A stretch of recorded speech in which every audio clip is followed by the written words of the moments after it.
Hello दोस्तों, स्वागत है आपका मेरे यूट्यूब चैनल पर। आज मैं आपको सुनाने वाली हूँ एक शिक्षाप्रद कहानी, लालच बुरी बला है। एक शहर में एक आदमी रहता था। वह बहुत ही लालची था। उसने सुन रखा था कि अगर संतों और साधुओं की सेवा करे तो बहुत ज़्यादा धन प्राप्त होता है। यह सोचकर उसने साधु संतों की सेवा करने प्रारंभ कर दी। एक बार उसके घर बड़े ही चमत्कारी संत आए। उन्होंने उसकी सेवा से प्रसन्न होकर उसे 4 दिए दिए और कहा, इनमें से एक दिया जला लेना और पूर्व दिशा की ओर चले जाना। जहाँ यह दिया बुझ जाए वहाँ की जमीन को खोद लेना, वहाँ तुम्हें काफी धन मिल जाएगा।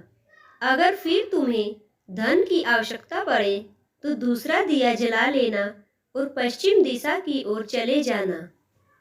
जहाँ यह दिया बुझ जाए वहाँ की जमीन खोद लेना, तुम्हें मन चाही माया मिलेगी। फिर भी संतुष्टि ना हो तो तीसरा दिया जला लेना और दक्षिण दिशा की ओर चले जाना।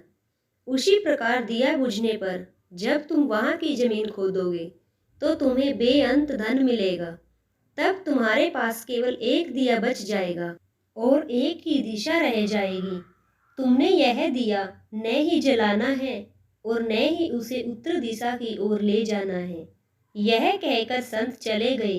लालची आदमी उसी वक्त पहला दिया जलाकर पूर्व की ओर चला गया। दूर जंगल में जाकर दिया बुझ गया। उस आदमी ने उस जगह को खोदा तो उसे पैसों से भरी एक गागर मिली। वह बहुत खुश हुआ। उसने सोचा कि इस गागर को फिलहाल यही रहने देता हूँ, फिर कभी ले जाऊंगा। पहले मुझे जल्दी ही पश्चिम दिशा वाला धन देख लेना चाहिए। यह सोचकर उसने दूसरे दिन दूसरा दिया जलाया और पश्चिम दिशा की ओर चल पड़ा। दूर एक उजाड़ स्थान में जाकर दिया बुझ गया। वहां उस आदमी ने जब जमीन खोदी तो उसे सोने की मोहरों से भरा हुआ एक घड़ा मिला। उसने घड़े को भी यही सोचकर वहीं रहने दिया कि पहले दक्षिण दिशा में जाकर देख लेना चाहिए। जल्दी से जल्दी ज़्यादा से ज़्यादा धन प्राप्त करने के लिए वह बेचैन हो गया। अगले दिन वह दक्षिण दिशा की ओर चल पड़ा। दिया एक मैदान में जाकर बुझ गया। उसने वहां की जमीन खोदी तो उसे हीरे मोतियों से भरी 2 पेटियां मिली। वह आदमी अब बहुत खुश था।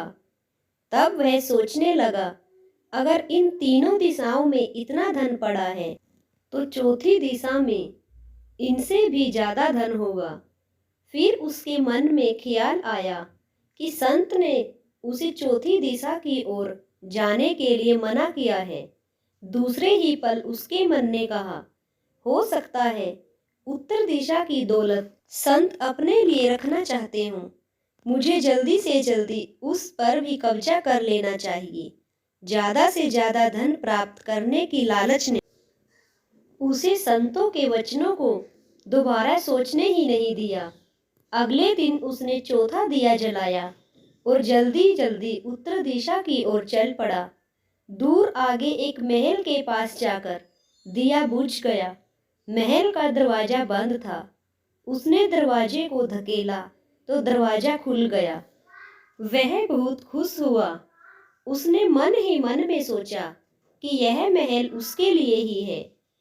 वह अब तीनों दिशाओं की दौलत को भी यहीं ले आकर रखेगा और ऐश करेगा। वह आदमी महल के एक एक कमरे में गया। कोई कमरा हीरे मोतियों से भरा हुआ था। किसी कमरे में सोने के कीमती से कीमती आभूषण भरे पड़े थे। इसी प्रकार अन्य कमरे भी बेअंत धन से भरे हुए थे। वह आदमी चकाचौंध होता जाता और अपने भाग्य को शाबाशी देता। वह जरा और आगे बढ़ा तो उसे एक कमरे में चक्की चलने की आवाज सुनाई दी। वह उस कमरे में दाखिल हुआ तो उसने देखा कि एक बूढ़ा आदमी चक्की चला रहा है। लालची आदमी ने बूढ़े से कहा कि तू यहाँ कैसे पहुँचा। बूढ़े ने कहा, ऐसा कर, यह जरा चक्की चला, मैं सांस लेकर तुझे बताता हूँ। लालची आदमी ने चक्की चलाने प्रारंभ कर दी। बूढ़ा चक्की से हट जाने पर ऊंची ऊंची हंसने लगा। लालची आदमी उसकी ओर हैरानी से देखने लगा। वह चक्की बंद ही करने लगा था कि बूढ़े ने खबरदार कहते हुए कहा, ना ना, चक्की चलाने बंद ना कर। फिर बूढ़े ने कहा, यह महल अब तेरा है, परंतु यह उतनी देर तक ही खड़ा रहेगा जितनी देर तक तू चक्की चलाता रहेगा। अगर चक्की चलनी बंद हो गई तो महल गिर जाएगा और तू भी इसके नीचे दबकर मर जाएगा। कुछ समय रुककर बूढ़ा फिर कहने लगा, मैंने भी तेरी ही तरह लालच करके संतों की बात नहीं मानी थी और मेरी सारी जवानी इस चक्की को चलाते हुए बीत गई। वह लालची आदमी बूढ़े की बात सुनकर रोने लग पड़ा। फिर कहने लगा, अब मेरा इस चक्की से छुटकारा कैसे होगा। बूढ़े ने कहा, जब तक मेरे और तेरे जैसा कोई आदमी लालच में अंधा होकर यहाँ नहीं आएगा, तब तक तू इस चक्की से छुटकारा नहीं पा सकेगा। तब उस लालची आदमी ने बूढ़े से आखिरी सवाल पूछा, तू अब बाहर जाकर क्या करेगा। बूढ़े ने कहा, मैं सब लोगों से ऊंची ऊंची कहूँगा, लालच बुरी बला है। इस कहानी से हमें शिक्षा मिलती है कि हमें कभी भी लालच नहीं करना चाहिए।